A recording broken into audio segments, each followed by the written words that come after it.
What's going on, guys? And today I'm going to be bringing you the top 5 best attackers and defenders for solo queue. If you do enjoy, make sure you do like and subscribe. Go follow my Twitch and Twitter, because you'll be notified anytime I go live on Twitch, through my Twitter and Twitch. And yeah, without further ado, subscribe, enjoy. Now I do want to preface this by saying, this is just the top 5 attackers and defenders blanket. It's not ordered, it's not ranked, because as we all know, some operators do other things better than others. For example, Nomad shuts down a flank better than Farmite open a breach, because I'm not being funny, if you manage to open a hard wall as Nomad, you're fucking cheating, dog. But first up, speaking of Nomad anyway, we've got Nomad. Now, when you're solo queue, a big problem is getting your teammates to look at your cameras. And usually, when you put your drone down for flank watch, you go, "Hey teammates, they're dead!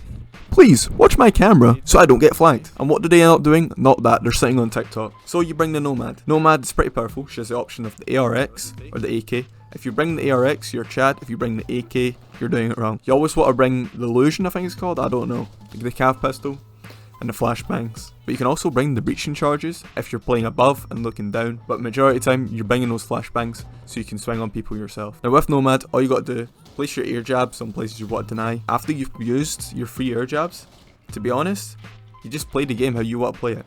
You can play fragger, you can play support, just whatever you're doing, you can do it all after you've done your job there. So yeah, the key thing is, when you're solo queue, you want to be able to flex into any position, and Nomad can do it all. Apart from open the wall, of course. But moving on, the second best attacker for solo queue is Zero. Now Zero, when I'm playing him, I kind of suck at him, I'll be honest, but I will acknowledge this. Zero is a jack of all trades, master of none type operator. You have 4 Sam Fisher cams, I don't know what they're actually called. Launch Argus, you have 4 Argus. These kind of act like a vault cam on attack. What you want to do with Zero is use your cams, of course, for flank watch, if your teammates are willing to watch them, but you can also use them aggressively to clear utility. Now this works really well in tandem with your secondary hard breach gadgets. Never bring claymores on them. You can get rid of the electrification on a wall, and then press down a hard breach and get into sight. You also have the most powerful weapon, that being the SK 3000K. On top of this as well, you also have the Gong 6 to clear bulletproof utility. A solid, powerful, jack of all trades, master of none type operator. And next up is the motherfucker that refuses to die. It's Ace. Ace has one of the best primary weapons on attack, that being the AK-12. You can never go wrong with it. Low recoil, high damage, high fire rate, amazing weapon. Your pistol, you can only run that, and you have claymores or breaching charges, depending on what scenario you're in. With Ace, I mean, it's pretty straightforward. You're just throwing your loaves of bread at a wall and destroying the wall. I know he did recently get nerfed, and I am saying don't bring him for main breach. However, you can still do it and get away with it, and you're more flexible than Thermite. So with the powerful primary weapon and one of the best gadgets on attack, he's definitely one of the top 5 best attackers you should be bringing when solo queue. Now next up, the 4th best attacker when solo queue, it's Gridlock. Gridlock shares a lot of similarities between Zero and her, being in the sense they have a powerful primary, that being the F90, and the super shorty shotgun secondary. Holy shit, try to say that 12 times over. For secondary gadgets, you have the 3 best in the game, without a doubt. EMPs, frags, and smokes. Again, frags, good for clean utility still, even though they got nerfed. EMPs, it's an EMP, bro. Everyone knows how to use an EMP. You can use it on electrified utility to open the main wall, so you're the ultimate support up in that manner. It also can bring smokes if you're trying to go for a smoke Gridlock play. But the main reason that makes Gridlock so powerful is their tracks. On stairs, placing 2 of them, no one's coming up those staircases. There's so much you need to shoot as a defender, and so much time for the attackers to react, unlike an air jab. It's insane. You can also kind of use them aggressively as well when on site, on doorways, or just throw them down as you're trying to make a play, because it makes so much noise. On top of this, you also have free armor, which I know people would say it's a disadvantage. However, honestly, the meta at the moment, a lot of C4s and smokes and goyos and impacts being thrown your way. More HP the better, bro. You're a tanky motherfucker. You'll actually just eat them queso style, bro. Definitely should be playing Gridlock if you're solo queue. And lastly, if she's not banned, it's the Cade, Dokkaebi. The one that only called you on Valentine's Day, you lonely ass motherfucker. Dokkaebi is an insane attack. There's a reason she's banned majority of the round. Her DMR is extremely powerful, 60 body shot weapon, which majority of the time free shot downs people, which is powerful in its sense alone, because DMRs at the moment are insanely powerful. However, you also have access to the SMG-12 and the Gong 6. Gong 6, good for clearing utility. Already talked about with Zero. You can use it to get rid of the maestro cannons, BPs, deployables, so much you can do with it. But the SMG-12, everyone bitches about the recoil on it. The recoil on it is fine. You'll be fine to use it. Just make sure you only use it close range and use the DMR for longer ranges. You'll be fine. It's the same primary, high rate of fire, low body shot damage. However, it doesn't matter because it's a headshot machine. And lastly, for your secondary gadgets, you have smokes, flashes, and EMPs, which are arguably just as good as gridlocks. Being incensed, you can always clear bulletproof utility with the Gong 6 instead of frags, and you now have flashes if you need to make a play yourself. Majority of the time, you should be bringing EMPs because you're support op playing Dokkaebi, and you want to make sure the wall is open.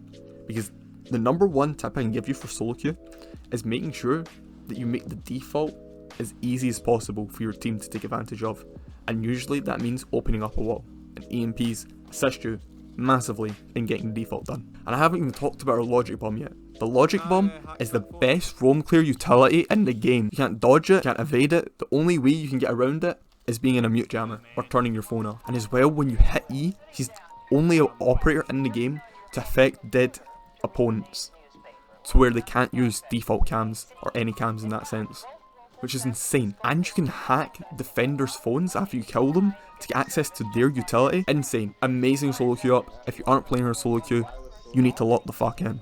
Dokkaebi, insane. Now moving on with defenders, I just want to preface this. There are so many powerful solo queue operators that you can use. However, this is my top 5 personally. And I will say this as well, it's the defender meta. Don't get beat down in your own head when solo queue if you lose 3 rounds on attack, because majority of the time, if you lose 3 rounds on attack, you can turn that shit around to a free overtime. But first of all, we got a Reyna. Same DMR as Dokkaebi. She has Cav's pistol and either the option between a bulletproof camera and barbed wire. Majority of the time, I like to bring barbed wire just because I don't need to rely on my teammates to use the BP when they're dead for me. I've already covered the DMR. The DMR is insane primary. Free shot down for majority operators in the game. And Cav's pistol is a solid secondary that you should be using if somehow you ran out of ammo in your DMR. However, what makes a Reyna so powerful is her Surya gates and her passive, which gives her punch rotations. We'll cover the Surya gate first. The Surya gate, you place it on a doorway or a window, and it creates a laser gate on that doorway or window, and you have to use utility to burn through it.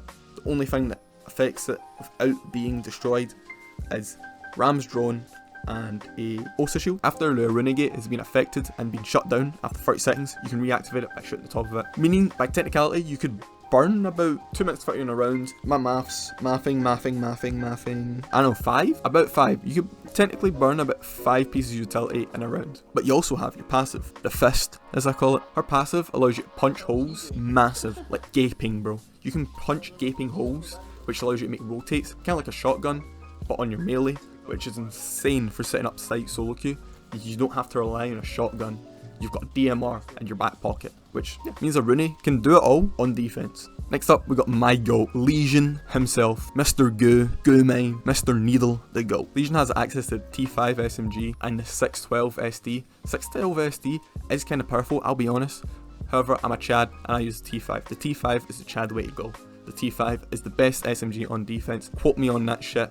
And you also have the best shotgun to set up sites with, the Super Shorty. And you have the option between impacts and BPs after that. I would always bring impacts, to be honest with you, because you never know if we're going to bring a shield up and you can destroy that. Or in case you need to impact check a wall, this meaning that they open a hole in the wall, it's ace, and then you throw an impact onto the wall and it breaks the other charge so they can't get in. Or you throw it through a drone hole like Chalet, you can throw it through a drone hole and destroy the thermite charge on the main wall and basement. And also, like I covered earlier, the BPs really need your team to take advantage of that when they're dead. However, that's not me saying that you can't bring them, you can use it yourself as well and play off of it. I see a lot of people doing that in Pro League and get juice out of it, so yeah. But he's Goo Mines. He gets 9 of these motherfuckers. When you throw the Goo Mine down, all it is just a little circular, spiky ball.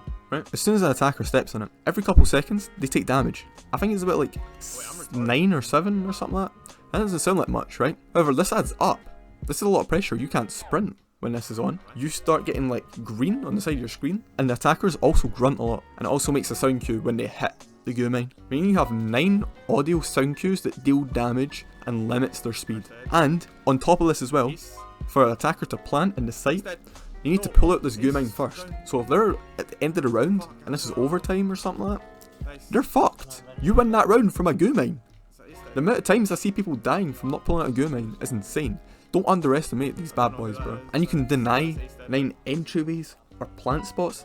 Insane. Definitely solo queue, invest in Legion stocks. Now next up is Cade. With Cade, I would always bring the nitro cell over the barbed wire, Nitro cells are insane in this meta at the moment. You can destroy utility and people with it, really powerful. And also, if you have the option between barbed wire or C4, I'm also bringing C4. Now for secondary weapons, do not bring a hand solo blaster. That shit is ass. Stick to revolver. Out with the new, in with the old. And for your primary, use whatever you prefer. I prefer the TCSG over the AUG, just because I like having the ability to set up sight when I'm solo queue, and also that shit is a powerful beast of a weapon. You spam firing that shit, and it's the only gun in the game where I slap a 2x on it. Now for his ability, Cade's Electro Claw, what you want to do is just throw it on anything you want to electrify. You know, if it's a main wall, throw it down, throw it in a hatch, throw it on barbed wire if you're willing to lose elo, but still, you can do it. And now, with the recent release of Tuberal and Cade is a strong combo. Originally, everyone wrote it off because it's a lot harder to do than Bandit Cade, but you have like a minute straight of denial if you bring Cade and Tuberal. Because Tuberal, you have 12 seconds denial when you throw it down. Cade, it only takes like 3 seconds for it to reactivate. This meaning, deadly combo. However, on his own, Cade, you force the attackers to bring EMPs like Thatcher, or impact EMPs when they could be bringing other utility, and you can also deny that utility still by tricking the wall correctly. Meaning, Cade is an insane operator, and you have free armor with that juicy amount of health. One of the best anchors in the game. However, on the other side of the spectrum, we have Solus. Solus has the option between the P90 and the shotgun. It's personal preference. I like the P90 because it's got a cute cat gun, or anime cherry blossom one.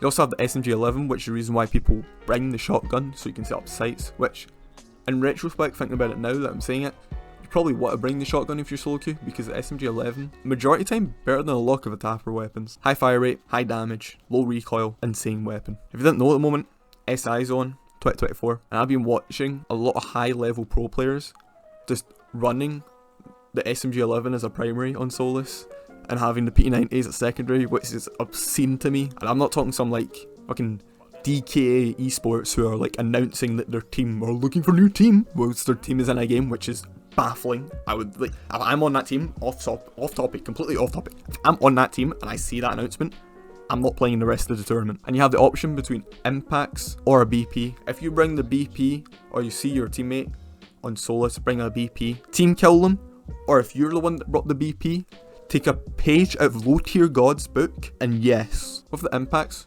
what you want to do is play below sight with your gadget. In the prep phase, you want to get all the drones available that you can, and then after that, roam about, get some picks, but at the end of the round, you want to be under sight as Solus, and impact anyone that goes to plant. So with that being said, Solus is the #1 roamer in this game at the moment, and it's an insane solo queue up. You never want to be reinforcing on him, you just want to be playing to destroy people and drones in the plant.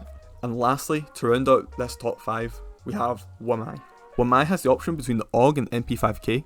Originally, before the MP5K got a 1.5 scope, you could argue for both weapons, as the AUG has a lower fire rate, higher damage, and the MP5K has a lower damage, higher fire rate. The MP5K has a 1.5, it's a fucking no-brainer. The 1.5 makes or break operators nowadays. Look at Warden, look at Foreign, look at Mozzie. So always bring the MP5K with 1.5. For your secondary weapon, you have the option between the Keratos and the P12. I personally believe that if you're solo queue, the Keratos is better, because you can make head holes with the high destruction that the Keratos brings. You can't make rotates with it, unfortunately. However, it's still worth to have in the back pocket. If you're playing with a team though, I bring the P12 just because your team will set up sight for you, and the P12 is a better secondary weapon. You want to play impact grenades. I'd only ever bring proxies if you have a set plan for it. If you're going into a round and you have a meter strat or something like that, or you want to cover a walkway, that's when I bring proxies. But majority of the time, you're bringing off of the impacts anyway, because again, impacts are the most flexible secondary gadget on defense. You can kill people with it, break utility, and you can destroy shields. And for Wamai's gadget, just if you see something that is hard as a rock, bulletproof, throw a Wamai in between where the attackers are going to be and that piece of bulletproof utility, because it'll make it next to impossible. Fuck that, it'll make it impossible to destroy the utility. You get 5 of these throughout the round, so make sure you spread them either, like, I'd say 2 at myself and 3 for my teammates. But the main thing you got to remember when playing Wamai is staying alive, because the longer you're alive, the more of a problem you are. Same with Legion, same with Solus. So yeah, that's going to wrap up the video, you guys. I hope you did enjoy. If you did, leave a like and subscribe. Go follow my Twitch and my Twitter, of course. And please leave below your top 5 solo queue operators on attack and defense. And I'll tell you how wrong you are and how correct I am. Thanks for watching. Have a great rest of your day, evening, morning, whatever. And yeah. See you in the next one.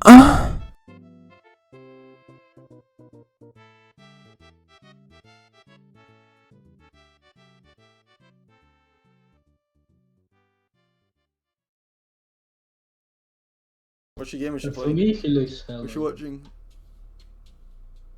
What game is that? That's not a game, bro. That's a fucking YouTube video. Yeah, but what video is that? It looks like... It's looks something like, with a it staircase. looks I like can tell you that. CS2. Wait, no, that's This real is life. not. It's Yo, that's real life, bro. I gotta lock in, bro. yeah. Holy shit, I gotta lock in, bro. I gotta go outside. Holy fuck.